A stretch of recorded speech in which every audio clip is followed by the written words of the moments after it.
warahmatullahi wabarakatuh. Perkenalkan, nama saya Lela Fakrah dengan NIM 2202100017. Saya berasal dari kelas 2A dengan program studi Administrasi Publik, Fakultas Ilmu Sosial dan Ilmu Politik, Universitas Maluku Saleh. Tak lupa pula saya ucapkan terima kasih kepada Ibu Risna Dewi selaku dosen pengampu mata kuliah Manajemen Pelayanan Publik. Tujuan saya membuat video ini adalah untuk memenuhi tugas akhir saya ataupun tugas UAS yang diberikan oleh Bu Risna Dewi SOS MSP yang berjudul Konsep Manajemen Pelayanan Publik. Nah, sekarang kita masuk pada materi yang pertama, yaitu apa itu manajemen pelayanan publik.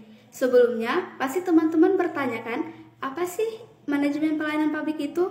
Nah, manajemen pelayanan publik adalah suatu konsep dan praktik pengelolaan yang bertujuan untuk meningkatkan kualitas pelayanan yang diberikan oleh sektor publik kepada masyarakat. Nah, kemudian, apa sih tujuan utama dari manajemen pelayanan publik? Nah, seperti yang kita ketahui, tujuan utama dari manajemen pelayanan publik adalah memastikan bahwa kebutuhan dan harapan masyarakat terpenuhi dengan baik. Nah, jadi, manajemen pelayanan publik berkaitan juga dengan pengelolaan dan penyediaan layanan publik kepada masyarakat. Ini melibatkan perencanaan, pengorganisasian, pengawasan, dan evaluasi layanan yang disediakan oleh pemerintah atau lembaga publik lainnya.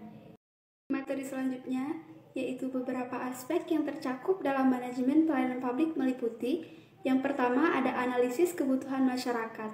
Nah, artinya menganalisis kebutuhan dan harapan masyarakat terhadap pelayanan publik untuk memahami apa yang diperlukan dan diinginkan oleh mereka. Nah, kemudian yang kedua ada perencanaan layanan. Nah, artinya merumuskan rencana yang komprehensif untuk menyediakan layanan publik yang sesuai dengan kebutuhan masyarakat. Ini melibatkan penetapan tujuan, strategi, dan sasaran yang jelas. Materi yang ketiga ada pengorganisasian dan pengelolaan sumber daya. Nah, artinya mengalokasikan sumber daya yang tepat, termasuk anggaran, personel, dan infrastruktur untuk mendukung penyediaan layanan publik. Hal ini melibatkan pengaturan struktur organisasi, perencanaan anggaran, dan pengelolaan aset yang efisien. Kemudian yang keempat, pelaksanaan layanan, artinya menjalankan dan mengimplementasikan layanan publik sesuai dengan rencana yang telah ditetapkan. Ini mencakup proses operasional, koordinasi antar unit atau departemen, serta pemantauan pelaksanaan program dan kegiatan. Selanjutnya, ataupun yang kelima, yaitu pengawasan dan evaluasi, yaitu memantau dan mengevaluasi kinerja layanan publik untuk memastikan bahwa mereka memenuhi standar yang ditetapkan. Ini melibatkan pengukuran kinerja, pengumpulan umpan balik dari masyarakat, serta identifikasi dan penyelesaian masalah yang muncul.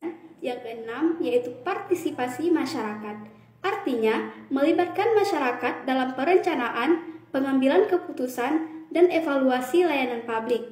Ini dapat dilakukan melalui mekanisme partisipatif seperti forum publik, konsultasi, atau kolaborasi dengan masyarakat. Kemudian, yang selanjutnya yaitu pengembangan kebijakan.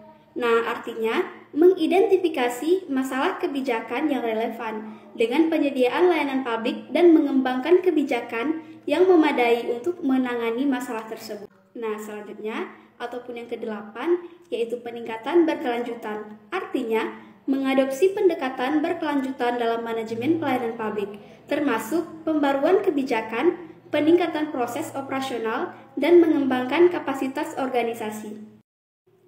Nah, teman-teman tahu nggak, manajemen pelayanan publik itu sangat penting karena layanan publik yang baik dapat meningkatkan kualitas hidup masyarakat, meningkatkan kepuasan masyarakat terhadap pemerintah, serta membangun kepercayaan dan legitimasi institusi publik. Materi selanjutnya yaitu beberapa prinsip dan elemen kunci yang terkait dengan konsep manajemen pelayanan publik. Yang pertama, yaitu orientasi kepada kepuasan masyarakat. Nah, artinya yaitu prinsip ini menekankan pada pentingnya fokus pada kebutuhan, harapan, dan kepuasan masyarakat sebagai prioritas utama dalam menyelenggarakan pelayanan publik. Tujuan utama adalah memberikan layanan yang memenuhi kebutuhan masyarakat dan memberikan kepuasan kepada mereka. Yang kedua yaitu ada transparansi, yaitu prinsip penting dalam manajemen pelayanan publik.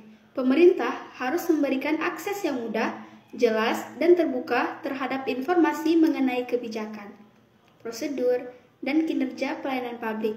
Transparansi juga melibatkan memberikan penjelasan yang jelas tentang bagaimana keputusan diambil dan bagaimana sumber daya digunakan.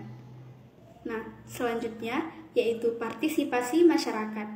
Partisipasi masyarakat adalah elemen penting dalam manajemen pelayanan publik, yaitu melibatkan masyarakat dalam proses pengambilan keputusan, perencanaan, implementasi, dan evaluasi pelayanan publik dapat memperkuat legitimasi, meningkatkan kualitas, dan meningkatkan penerimaan masyarakat terhadap kebijakan dan program pemerintah.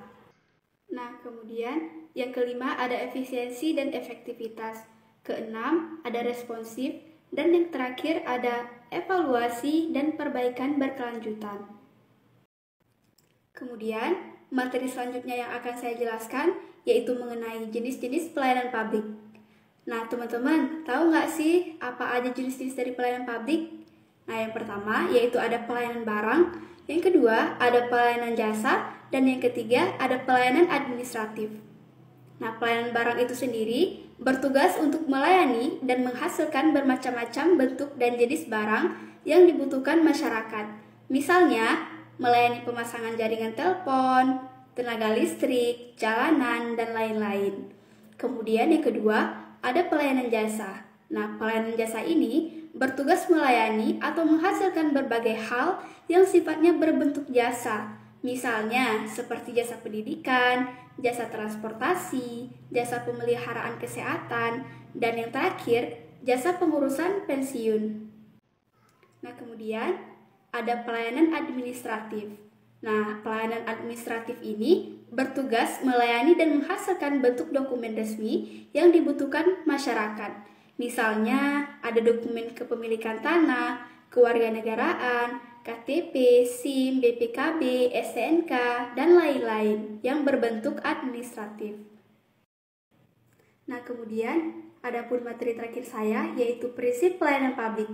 Yang pertama, ada kesederhanaan, yang kedua kejelasan, yang ketiga kepastian waktu, yang keempat akurasi, yang kelima keamanan, yang keenam tanggung jawab, yang ketujuh kelengkapan sarana dan prasarana, yang kedelapan kemudahan akses, yang kesembilan yaitu ada 3K, yaitu kedisiplinan, kesopanan, dan keramahan. Dan yang terakhir ataupun yang 10 adalah kenyamanan. Baik, hanya itu saja yang dapat saya sampaikan pada presentasi saya pada kali ini yang berjudul Konsep Manajemen Pelayanan Publik. Lebih dan kurang saya mohon maaf. Saya pamit undur diri. Wassalamualaikum warahmatullahi wabarakatuh.